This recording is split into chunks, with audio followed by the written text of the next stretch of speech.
हाय मित्रांनो, जे खानदेश कसे आहात? बरेच असेल तर आजचा लुक कसा वाटला नक्की कमेंट करून सांगा। त्यानंतर चेतन आणि मी निघाली टाकळीला जाण्यासाठी।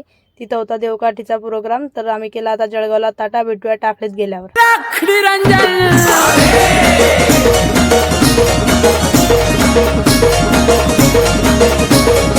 त्यानंतर आम्ही पोहोचलो वरंगावमध्ये। इथून चेतनने घेतले हार। त्यानंतर आम्ही आलो अत्तरच्या दुकानात, इथून घेतले अत्तर आणि निघालो टाकळीला जाण्यासाठी।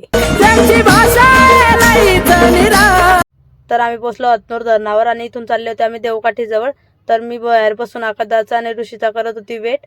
ते आल्यानंतर मी पण जात होती त्यांच्यासोबत अतनूर धरणावर। तिथपर्यंत प्रोग्राम होऊन गेलेला होता आणि इथलं वातावरण बघा किती मस्त वाटत होतं। पाटील साहेब सुद्धा आलेले होते, ऋषी भाऊ पण होता। आम्ही तिथं उभे राहून बघत होतो। तर देव आणि देवकाठी घेऊन चालले होते मंदिराकडे आणि मागून भगत बाबा सुद्धा आले। आम्ही पण निघालो मंदिराकडे जाण्यासाठी।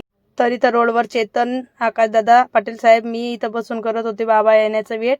मग त्यानंतर इथं सर्व गर्दी पण जमा झालेली होती आणि देव घेऊन चालले होते मंदिरामध्ये आणि बाबा सुद्धा आलेले होते।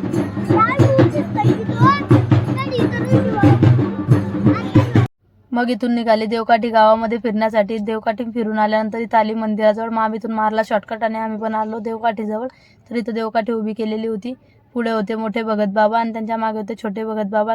त्यानंतर देवकाठी सुद्धा मंदिराजवळ आलेली होती। मग देवकाठी मंदिराला बांधली आणि भगत बाबा ते पण मंदिरामध्ये गेले। मम्मी बाहेर उभे राहून देवाच्या पडल्या पायाने आम्ही पण निघालो घरी जाण्यासाठी। भेटूया संध्याकाळच्या देवकाठीच्या प्रोग्राम मध्ये।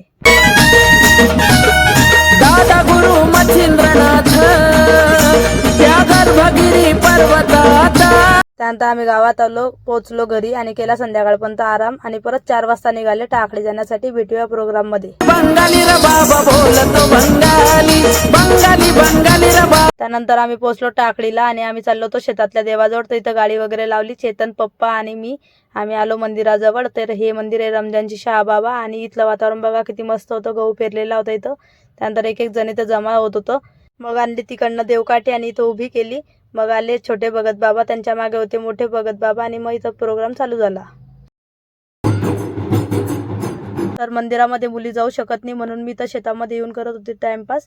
मग देवकाठीचा प्रोग्राम संपला आणि देवकाठी घेऊन चालले होते सर्वजण मंदिरात। काठीचा कार्यक्रम आटपलेला आहे आणि आता आम्ही ऋषी आणि मी चालली 2 व्हीलरवरती मंदिराकडे।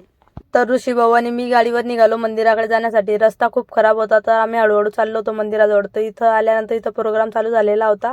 त्यानंतर देवकाठी मंदिराला बांधली आणि बाबा सुद्धा मंदिरात गेले आणि इथला देवकाठीचा प्रोग्राम संपला। संध्याकाळचे 6:30 वाजले होते।